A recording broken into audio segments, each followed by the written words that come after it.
Yoda, should I go outside? Always with you, it cannot be done. But Yoda, should I go outside? Yes.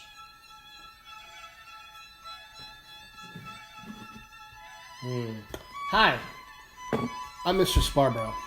You might remember me from such quarantine Netflix commercials as Geico. If you call me 15 minutes from right now, we're going to save you 15 minutes. And Xbox. We're a cardboard box where your former girlfriend put all of your belongings. Why? Because you play video games way too much. So I've been having a lot of fun with these history lessons. Today I'm going to mix it up a little bit and take a more serious approach because the content is serious and sometimes history demands that. So we're going to continue with the War of 1812 Part 2. But there will be no historical figures. It will just be me, showing you what happens next. See you in a minute. Enjoy. Hi, I'm back. So let's do a little bit of review. The year is 1812. James Madison is our president, and he and Congress have talked and decided to declare war on Britain for two reasons: impressment, where they forced our soldiers to join their navy, and they were giving ammo and guns to the Native Americans here in America. Of those are two very important Native Americans we're going to talk about, and the Confederacy they started. So let's look at a map and some people. See ya. Let's meet Tecumseh. Tecumseh was a proud Native American, and he made a Native American Confederacy. That was a union among many Native American tribes. Before Europeans came around, Native American tribes were fighting amongst themselves. Now, they were uniting against the Europeans, which would become the Americans. So Tecumseh and his brother, his name is the Prophet, Tenskwatawa, known as the Prophet, because he was able to predict the future, or so his tribe thought. Tecumseh and the Prophet were members of the Shawnee tribe. That was their tribe. And so, together, they would collect Native American members from many tribes to try to stop Americans from moving west, just like Lewis and Clark did. But more people were moving west into new territory. This was not their land. It belonged to the Native Americans. So, one of the battles in the War of 1812 was called the Battle of Thames. And that took place right here. Right around here. You see Canada, and this is where it took place.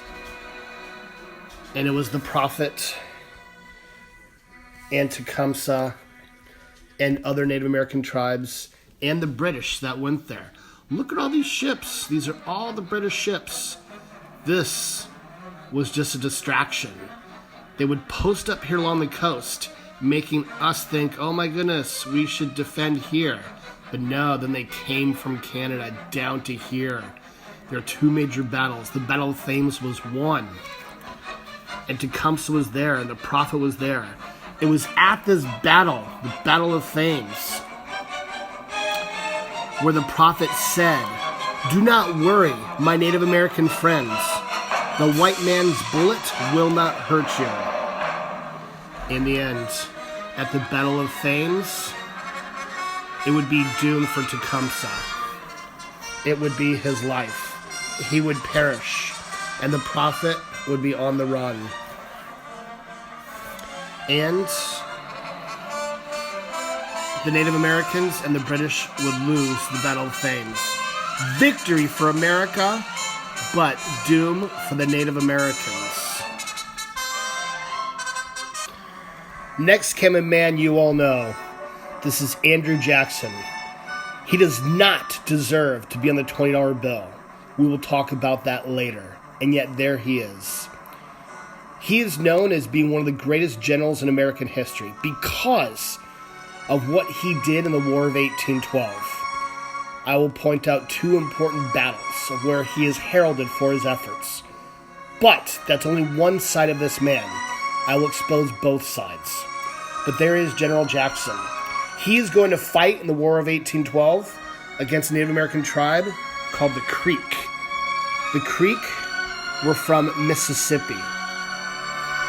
Here it is here, Mississippi Territory, right around here. And they're going to be involved in a battle of Horseshoe Bend. Jackson, the Creek, and the British will also be there in the Battle of Horseshoe Bend, which is going to take place around Mississippi. Jackson is going to be victorious, but he won't just stop after the victory. He's going to continue to persecute the Creek to try to remove all of them so that Americans can move in, again displacing Native Americans from their true home. So this is the second battle in the War of 1812, where we will see Americans pushing the Native Americans out. Short but sweet, that's it, my friends. I do want to end by saying this. Obviously, this war took place in 1812. It is now 2020, almost 200 years and then some later. And the Native Americans are still facing persecution and neglect.